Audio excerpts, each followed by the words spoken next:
Hey everyone, welcome to the channel. My name is David, this is DH Trainz. Today we're working on the North Texas Beltline, which is a model railroad focused mostly on operations. Our first train out today is train number 7, the Emory Turn. If you look down on the bottom right, you'll see our work for today. It includes 9 pickups. We're making our first pickup now at Harbor's Cast Concrete, but according to our manifest, we have 8 other pickups at 5 industries. Each operating day, the Emory train is the first train out. We start in Emory with our pickups at our 5 industries, and then we head east to Mineola where we work the yard and then the industries in the yard, as well as wait for the interchange with the Union Pacific each day. The North Texas Beltline is a fictional line serving the former active routes between McKinney and Mineola, as well as northeast to Paris, Texas, from a combination of different railroads, being the KUID, the Santa Fe, and some old short lines that were consolidated into those 2 railroads in the past. You'll notice with this clip that the operation is sped up, and I do this in order to simplify and shorten the amount of time that you have to sit here and watch. But as you can see, we're pulling around the corner here in order to switch out Utes Feed and Seed. This is an industry that intakes loaded grain hoppers and makes animal feed to supply the local livestock markets. Right now you can see we're backing up to get our pickups here. Typically the way this train works is we work the cast concrete and then the feed mill first before we get out on the main and call the dispatcher in order to complete a runaround. We only want to make this runaround one time in order to be efficient with our switching, and this is why we switch these 2 industries first. Once we complete our runaround, we can back down the siding and then work the remaining 3 industries before we call the dispatcher to depart. Let's hop in the cab and see how that sounds. Train number 7 to dispatch. Ahead, 7. We are on siding in Emory requesting track and time to run around from west to east end. Over. Affirm. Track and time at Emory for runaround. Notify when complete. Number 7. Wilco, 7 out.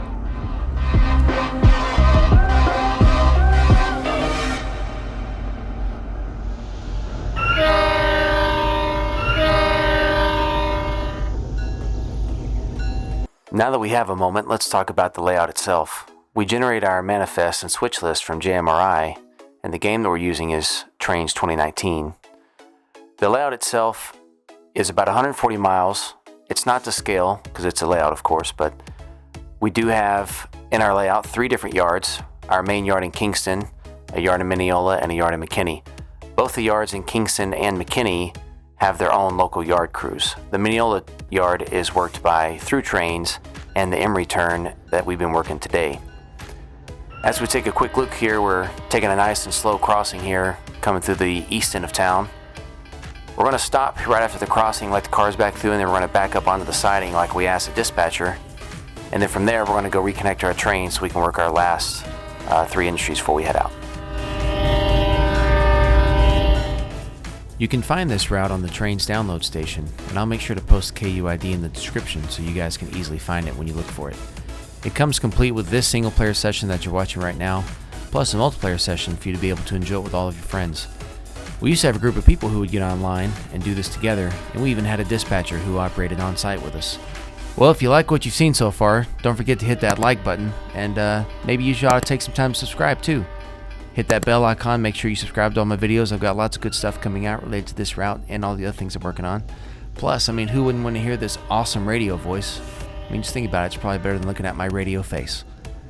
As we're backing up here, you can see we're going to hit our next 3 industries here pretty soon, so let's take a minute, let's talk about those. So as we back up, we'll reconnect with our train, and we'll call the dispatch, let the dispatch know that we are off the main, so dispatch can line that up in case we have anybody that needs to come past. But once we're back here and ready to go, we have 3 more industries we need to look at. We have Wooten's Furniture, we have Holloway's Machine Shop, and then we also have Wooten's Lumber that we've got to do some pickups. Now what you'll see is today when we're going back here and picking up, you'll notice that we're picking up almost all the cars that we have in town today, and this is actually not typical. There are plenty of times when we operate that we do have some cars that are left over as holds, either for loading or unloading, but last time this train came through, there wasn't a lot of cars that came in, and so everything was unloaded in pretty short order, so we're cleaning house today. But I don't want you to think that this is our typical operation. If you look right now, you see we're coming back into Wooten's Lumber. We've got 2 center beams to pick up, both loaded. As we grab those and pull them out, we're going to go ahead and reset and then head back to our train. A couple up so we can go work our last 2 places. If you feel this has been a pretty busy session so far, this is actually one town out of about 11. There's a lot to do on this layout, 18 separate trains to run, lots of cars. There's probably almost 600 cars on the layout, a bunch of locomotives to choose from. So if this is interesting to you, you definitely ought to go to the download station and go get this, especially since it's free. As you see here, we're backing up, fixing to make our good couple, and next up for us to work is Wooten's Furniture. It looks like we got, I think, one pickup there. Could be wrong. Oh, nope. That's two pickups. It happens. We're going to take both these box cars from Wooten's Furniture. These are most likely empty cars. Wooten's does get loaded and empty box cars brought in, depending on what they need, but those are most likely empty ones. And then we're also going to go over here to Halloway's machine shop and grab this one box car before we head out. After this last pickup, we'll go over to the west end of the siding and stop short just before the main, and then we'll call the dispatch to try to get our clearance in order to be able to head out to Mineola. Once we're in Mineola, we're going to have quite a bit of work we need to do. Some industries need to be switched and tracks need to be worked. But once we get there, we'll see what traffic looks like. We'll make sure we listen to the dispatcher. Typically, when we run this job, the dispatcher has a lot of trains he tries to get by us once we get into Mineola and we're clear of the main. So stay tuned, let's see what happens. Train 7 to dispatch. Go ahead, 7. 7 is in the hole at Emory. Work is complete. Requesting clearance to Mineola Yard. Roger that, 7. The road is yours. You're clear to Mineola on signal indication. Out. Thank you. 7 out. Before we head out, we take one last look at our paperwork. We have quite a bit of work we're going to be doing in Mineola, and so it's important that we understand what cars we have in our train, as well as what tracks we're going to be putting them on once we get there. I'll talk more about Mineola Yard later, but there are quite a few things that go on there. It's a pretty busy yard, especially considering that it doesn't have a local yard crew. And on some days running this train, there's quite a bit of work that we'll have to do in the yard once we actually arrive. Once a dispatch throws a switch for us, we are all good to go. While all the places on the layout are real, they're no longer served by rail. Some places on the layout do actually have rail service, but none of them, of course, are served by this route since this route is fictional. But this particular line, running from Greenville down to Mineola, was formerly a KUID line, but it was abandoned after the war in the late 1940s. Although this run from Emory to Mineola on the layout is just a few feet, in real life, if you were to go to Google Maps or Apple Maps, whichever map you wanted to use to try to measure the distance, you would see that the distance from Emory to Mineola is probably around 30 plus miles or so. Could be off a few miles, but it's definitely not necessarily a short haul. However, since we have a lot of work that gets done here, plus this is our daily train that works the yard in Mineola, it is important that we do make that short run every day to Mineola and then, of course, back to Emory. Later on in another video, we'll show you the work at Mineola as well as the work on the return trip to Emory. I apologize for the slight camera adjustment, but as you can see, we're rounding the corner here to come into Alba. Now, the only thing that goes on in Alba is we have a siding, and this is the last place that a dispatcher can hold a train before sending it on east into Mineola. Briefly there for a second, you were able to see the speedometer that I have up, and you can see that we're running at about 12 miles an hour. Our maximum prototypical speed on this layout is about 15 miles an hour, and that's, of course, adjusting for scale speeds, because in scale, that's probably 40 to 50 miles an hour, depending on if I actually did the calculations or not. You also briefly were just able to see us pass one of only 2 intermediate signals we have on the entire route. And that's just because, of course, being a layout, there's not a lot of space between towns, and so mostly we just have home signals at the approaches to sidings. And since I brought signals up, I wanted to take a little bit of time and talk about how we do signaling on the NTB. So we have what's called an APB system, or an absolute permissive block. And if you know a little bit about railroad signaling, you'll know exactly what I'm talking about. But for those of you guys who have never heard of an APB system, here's the general idea.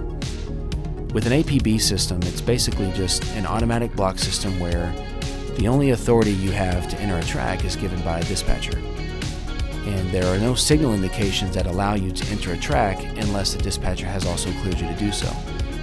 For operating purposes, we use what's called direct traffic control, or DTC, which is not necessarily a railroad prototype. However, it works for the model that we have here. And in this case, all sidings on the NTB are what's called dark territory, meaning that they don't have signals. So the dispatcher is not going to be able to see them on his panel. And when you approach the siding, the signals are going to show restricting in order to limit you to 15 miles an hour because you don't technically know what's going to be in that siding, nor does your dispatcher.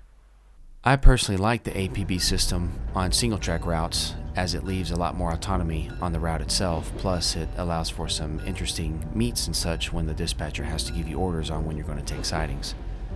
If you're looking right now, you can see that we're entering Mineola Yard, and I wanted to take a minute to talk about this yard.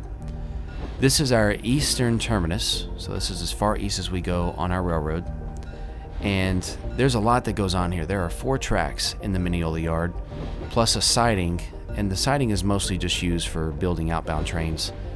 But we only have a couple of trains that work in this yard. This yard is built mostly for servicing the daily Union Pacific interchange train that comes in. And each day that UP comes in, it's going to drop off its entire cut, usually around 20 cars, and then it's going to pick up a whole nother cut that we usually have waiting for it at the end of the day in the morning, and then it heads right back out. We also serve in this yard all the cars that are bound to Emory, which is a train that we're running right now. We're just coming in, so when we go to pick those up later, you'll see those. And then also, we have a few industries here in town that we have to serve as well. There is one other train that originates here and runs all the way westbound across the route to McKinney, and so we have to hold cars for that train as well. And that's how we use our 4 tracks. On a busy day like today, when we show up, if we don't beat the Union Pacific train, this yard gets very busy very quickly. And as you can see, we're pulling in here slowly on the main. We're going to come to a stop. Dispatchers let us know that we're actually going to have to wait today for the UP train. Typically, the UP train is already here in the yard and has already completed most of their work before we even get to this point. But since he hasn't arrived yet, this is going to make for a very, very busy yard. Now, I hope that you have found what you like today, and I hope this video has been enjoyable. If it has, please make sure to hit the like button, and also don't forget to subscribe to the channel. We're going to see in part 2 the UP train come in and the work getting done in the yard, and I hope that you guys will tune in for that. Thanks for tuning in today and for watching, and we'll see you later.